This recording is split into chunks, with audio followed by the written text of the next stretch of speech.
Magsisimula ang episode sa pagpapakilala sa mga main character.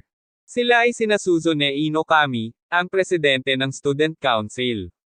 Siya ay hinahangaan ng lahat dahil sa kanyang mahusay na mga marka at kakayahan sa atleta.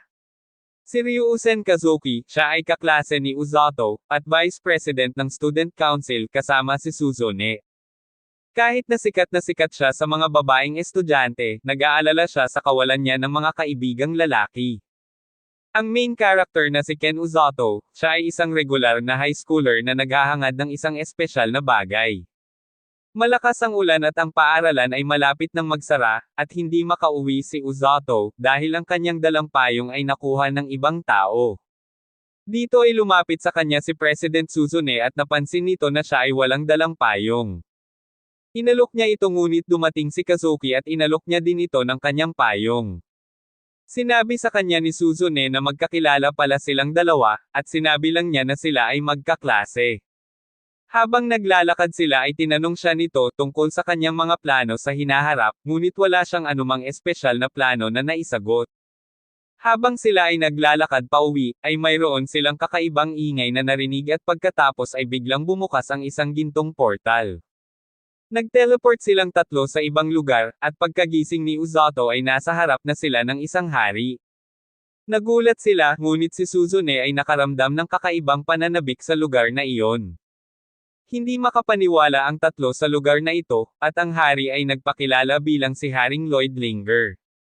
Sinabi nito na sila ay nasummon sa Kingdom of Linger, upang magsilbi bilang mga bayani. Hindi makapaniwala sila Kazuki at Uzoto, pero si Suzune ay tila mas lalo pang na-e-excite. Sinabi ng hari na 2 taon na ang nakalipas, nang brutal silang salakayin ng mga Demon Army sa ilalim ng pamumuno ng Demon King. Marami sa mga sundalo nila ang nasawi, at ang puwersa ng kanilang kaharian ay humina. Dito ay lumapit sa kanila ang hari at ito ay lumuhod. Nakiusap ito na tulungan sila na iligtas ang kanilang kaharian at pagkatapos nito ay gagawa sila ng paraan para sila ay maibalik sa kanilang mundo. Dito ay tinanong ni Suzune sa hari, na kung paano sila naging bayani gayong hindi naman nila alam kung sino sila. Sinabi ng hari at ipinaliwanag sa kanila, na noong sila ay nakarinig ng espesyal na ingay na tanging mga espesyal na tao lamang ang makakarinig. Hudyat daw iyon na sila ang nakatakda kaya lumabas ang gintong portal. Dito ay sinabi ni Uzoto na siya ay walang narinig, kaya ang pagkakasama niya dito ay isa lamang aksidente. Dito ay isinama sila para malaman kung anong uri ng kapangyarihan meron sila, sa pamamagitan ng paglagay ng kanilang mga kamay sa bowlang kristal. Tuwang-tuwa si Suzune nang maramdaman ang kapangyarihan ng bola, at gusto niyang malaman kung anong klaseng kapangyarihan mayroon siya. Inilagay niya ang kanyang kamay at ito ay naging kulay dilaw. Indikasyon ito na ang kanyang kapangyarihan ay kahalintulad ng isang kidlat. Sumunod ay si Kazuki, at nalaman nila na ang kanyang kapangyarihan ay isang light magic. Ito daw ay isang rare magic infinity at iilan lamang daw ang nagkakaroon ng ganitong uri ng kapangyarihan. Ang ganitong uri daw ng kapangyarihan ang may kakayahan upang harapin ng tapatan ang mga dark demon. Pero ang nakakagulat ay nung inilagay na ni Uzoto ang kanyang kamay, ito ay naging kulay green. Si Welsi ay sobrang nagulat nang makita na lumabas ang green na kulay na ito, dahil ang kapangyarihan daw na ito, ay sobrang napakabihira lamang. Dito ay nagmamadali siya na pumunta sa hari kasama si Uzoto. Tinanong siya ng hari kung kamusta ang ability nila Suzune at Kazuki. Sinabi naman ni Welsi na malakas ang kanilang kapangyarihan. Pero noong sinabi nito ang kulay green na lumabas kay Uzoto, ang lahat ay nagulat at nabigla sa nalaman. Sinabi ng hari na dapat daw ay maipadala si Uzoto sa malayong lugar sa lalong madaling panahon. Dito ay biglang dumating si Miss Rose at ang lahat ay nagulat, na kahit ang hari ay nanginginig pa, nang siya ay makita. Tinanong niya ang hari kung kamusta daw ang mga bagong dating na bayani, at siya ay napatingin kay Uzoto. Tinanong niya ito kung isa ba siya sa mga dumating na bayani, at sinagot niya ito ng hindi na may kahalong takot. Nagpakilala siya rito bilang Miss Rose na commander ng rescue squad, saka nagpaalam na aalis na, para puntahan sila Kazuki at Suzune.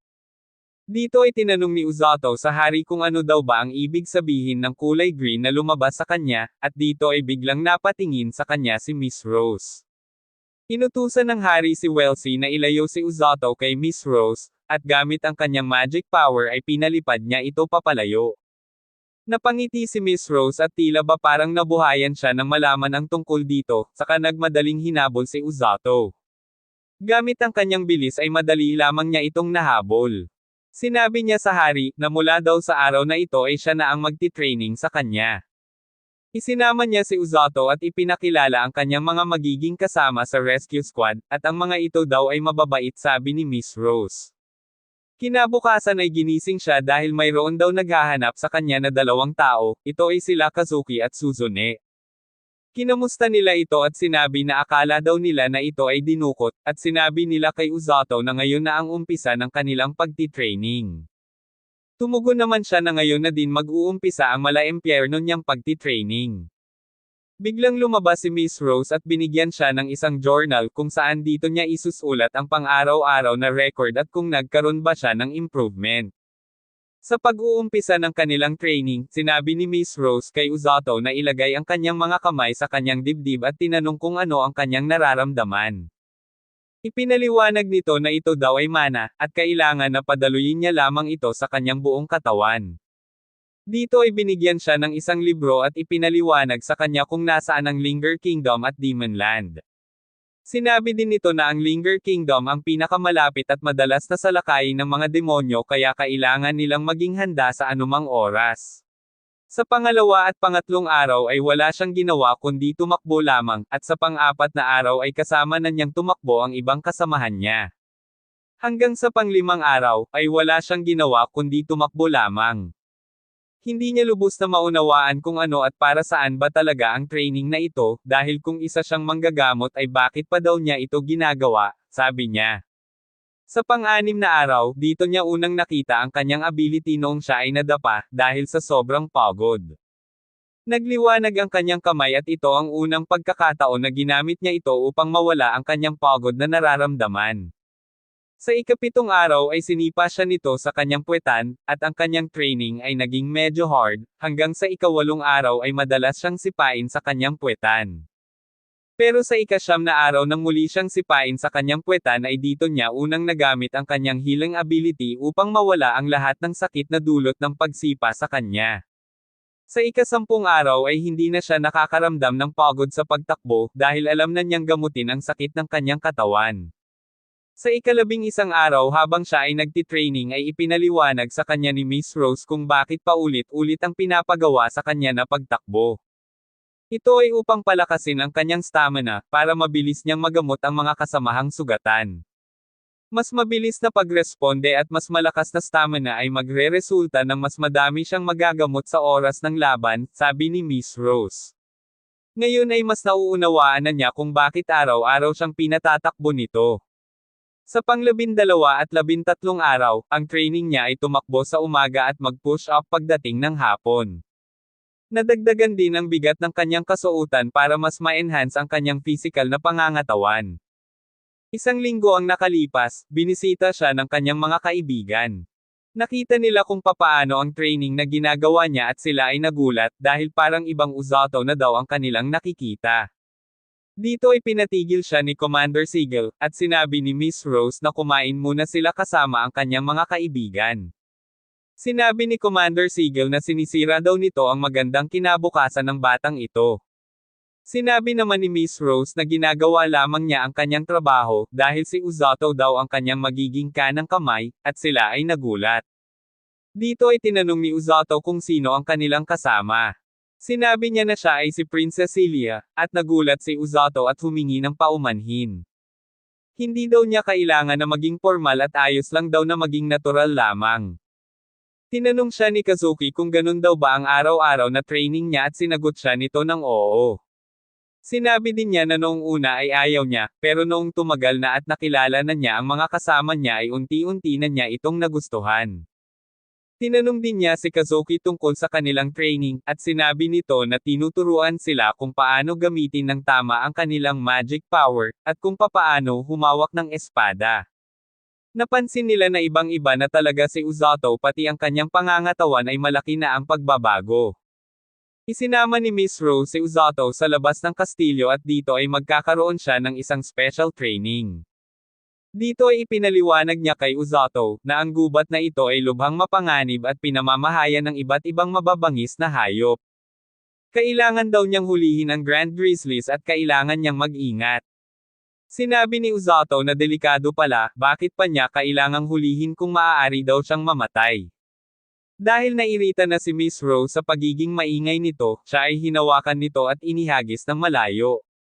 Dito ay itinupi ni Uzoto ang kanyang katawan at naglabas ng green na aura, upang protektahan ang kanyang sarili. Sa kanyang pagbagsak ay inilapat niya ang kanyang mga kamay bago tuluyang bumagsak. Dito ay biglang sumulpot sa kanyang likuran ang Grand Grizzlies at sa takot niya, siya ay tumakbo. Nagpasya siyang labanan ito, ngunit biglang dumating ang dalawa pang Grizzlies kaya siya ay tumakbo ulit, hanggang sa makadating siya sa isang falls, sa katuluyang tumalon para makaligtas sa mga humahabol sa kanya. Dito habang naglalakad siya upang hanapin kung saan ang lungga ng mga Grizzlies, nakakita siya ng isang kuneho na sugatan ng isang paa, at pinagaling niya ang sugat nito, saka siya umalis. Nagulat siya dahil ang kuneho ay sinusundan siya kahit saan siya magpunta, kahit na ito ay kanyang pinapaalis. Dito ay naintindihan niya na pinapasunod siya nito, at nang sinundan niya ito, ay natuntun nila kung saan ang bahay ng mga Grizzlies. Habang umiinom ng tubig si Uzoto dito ay napansin niya na naging balisa ang kuneho. Sinundan niya ito at dito ay nakita niya ang isang malaking ahas, kaya nag-ingat sila na hindi mapansin nito. Dito ay planado na ang lahat ng gagawin ni Uzoto para hulihin ang Grand Grizzlies, ngunit nang pagpunta niya sa mga ito ay natagpuan niyang patay na ang mga ito. Sinabi niya sa kanyang sarili na walang kahirap-hirap niyang natapos ang pinapagawa ni Miss Rose, dahil nga sa patay na niya itong naabutan. Ngunit siya ay nagtataka, at alam niya na ang malaking ahas ang may kagagawan nito dahil sa mga pinsala na nakita niya sa mga ito.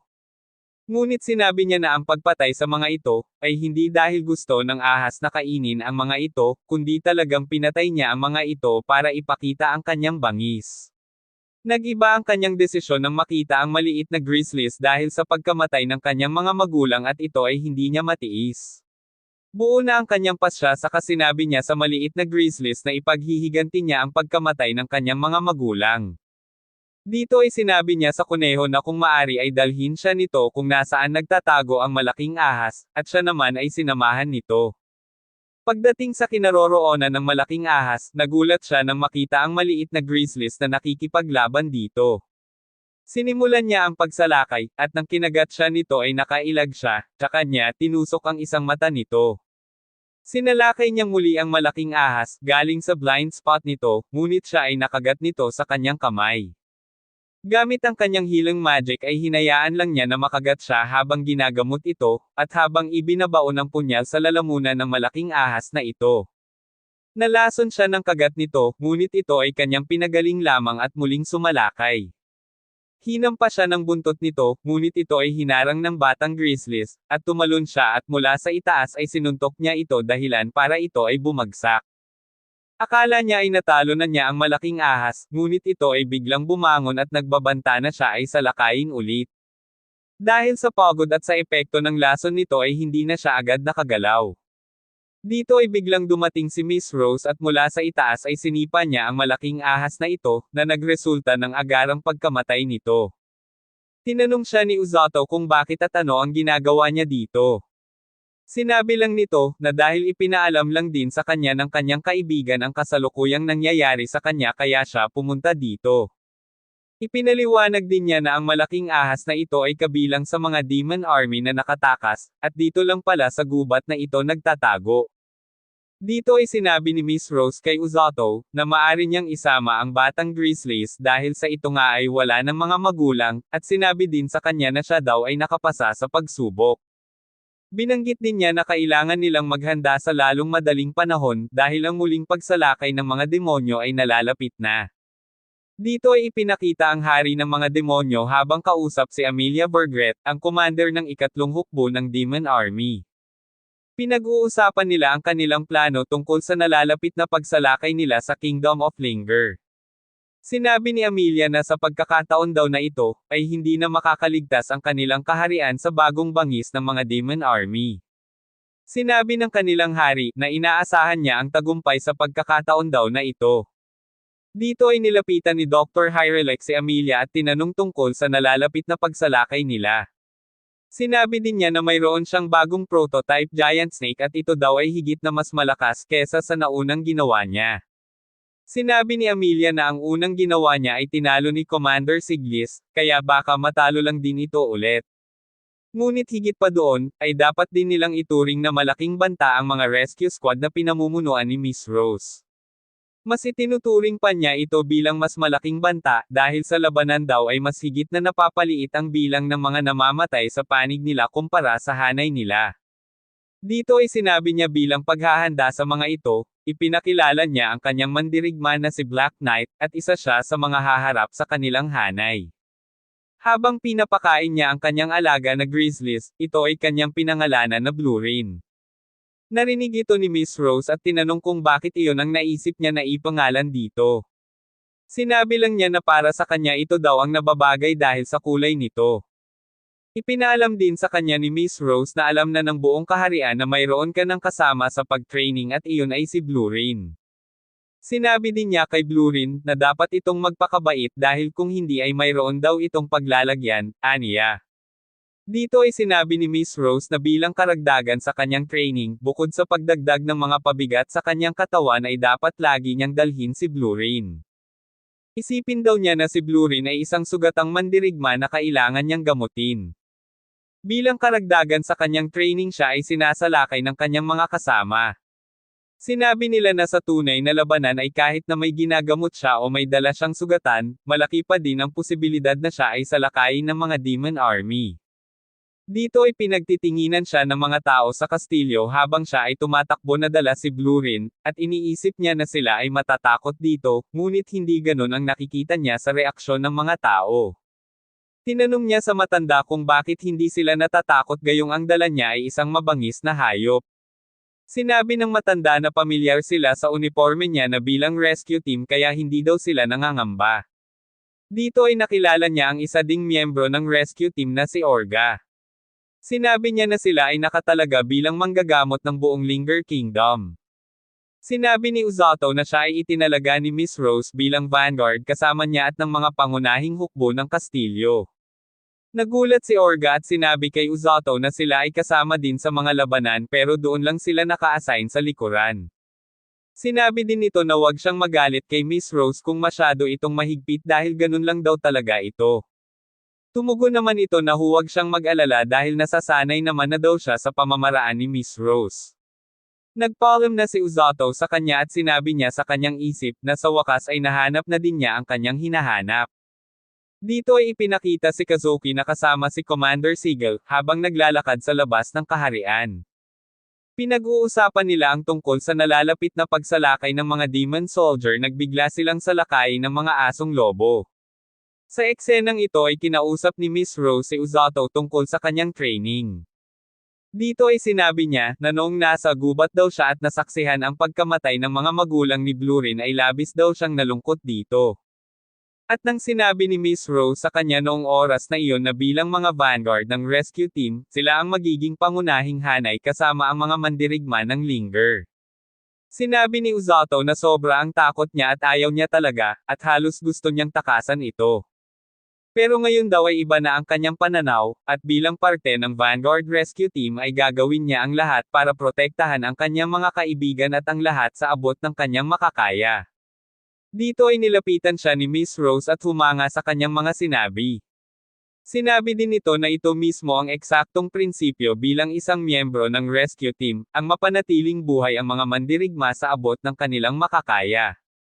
Kinabukasan ay ipinasama ni Miss Rose si Uzoto sa isang training kasama sila Suzone at iba pa, upang maging kanilang manggagamot.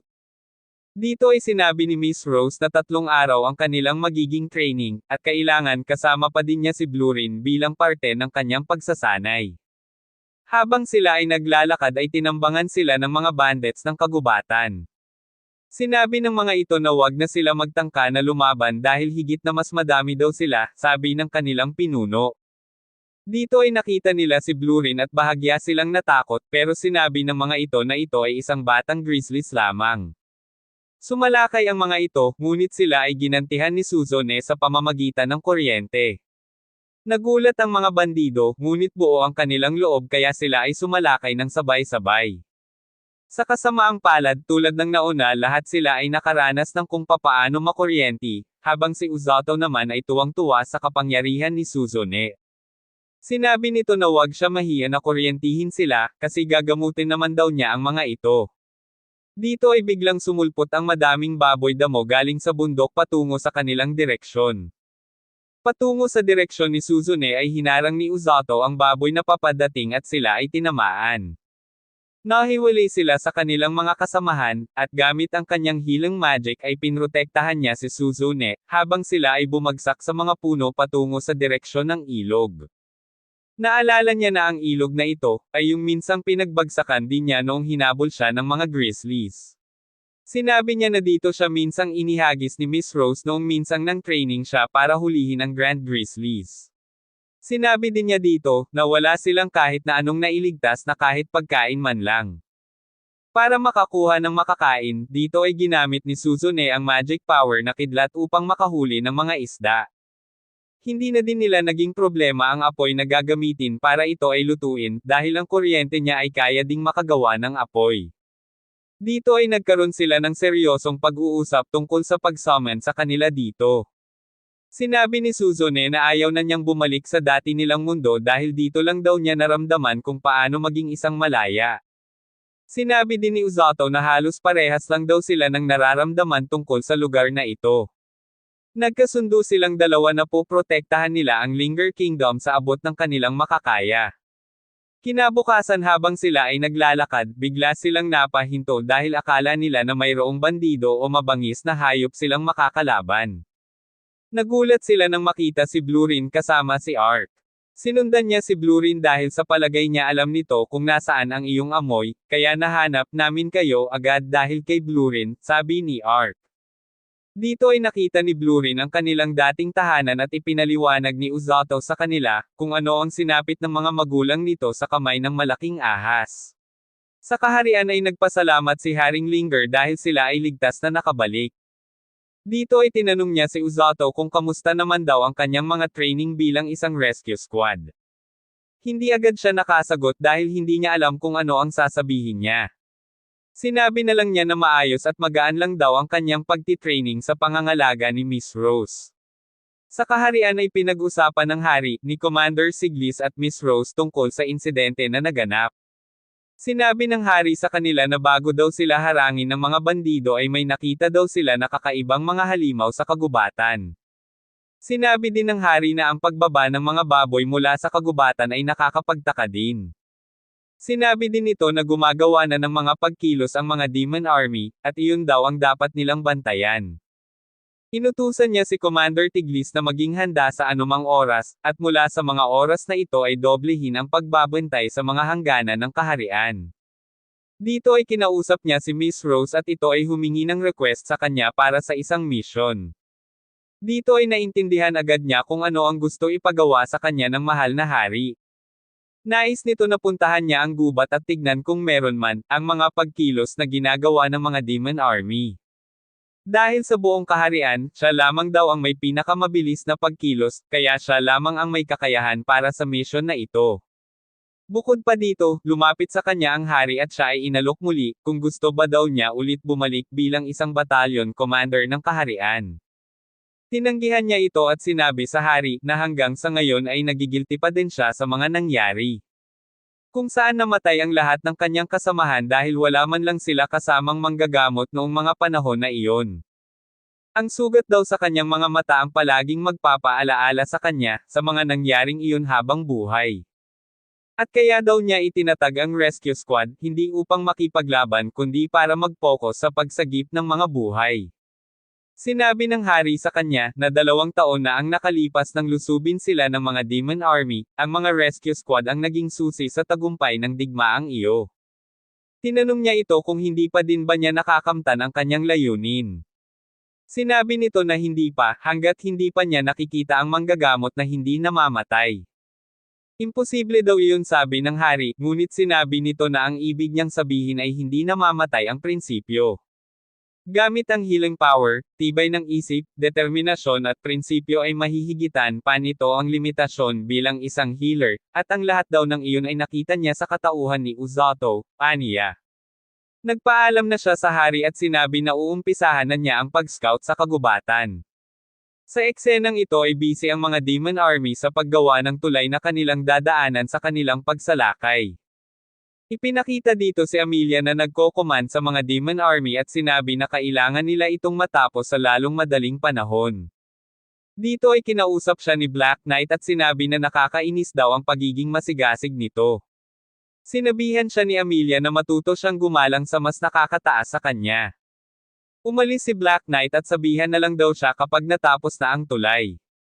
Dito ay tinawag si Amelia ng Demon Army at sinabi na meron daw scout sa itaas ng bundok. Sinabi nito na hayaan na lang daw ito na ipaalam sa kanila ang kanilang ginagawa, tutal ay patapos naman daw na ang tulay. Nagulat sila ng isang malaking puno ang binato nito mula sa itaas, patungo sa kanilang direksyon. Ito ay direktang tumama sa tulay na kanilang ginagawa, dahilan upang ito ay magiba at tuluyang masira. Nagulat ang lahat at nang nilapitan ito ni Amelia, nakita niya na ang may kagagawan nito ay si Miss Rose, ang kanyang mortal na kalaban. Gamit ang kanyang bilis ay umalis ito sa lugar na iyon, at ang pagsalakay ng mga Demon Army ay madedelay ng ilang araw, sabi nito. Habang siya ay pauwi ay may lumapit sa kanya na isang batang babae at hinawakan siya sa kanyang kamay. Sinabi sa kanya nito na siya lamang ang tanging makakakita ng hinaharap, kaya naman kailangan daw niyang baguhin ang hinaharap. Nagliwanag ang mata ng batang babae, at dito niya nakita ang resulta na digmaang magaganap. Dito ay malinaw niyang nakita na namatay lahat ng mandirigma ng Linger Kingdom sa digmaan na iyon. Malinaw din niyang nakita ang pagkamatay ng kanyang mga kaibigan sa kamay ng mandirigma ng Demon Army, at ito ay labis niyang ikinagulat. Sa pagtatapos ng episode 6, ay sinabi ng batang babae na malaki ang pabor na ginawa nito para sa hinaharap. Kaya may tungkulin ka na baguhin ito at bayaran ako pagdating ng panahon.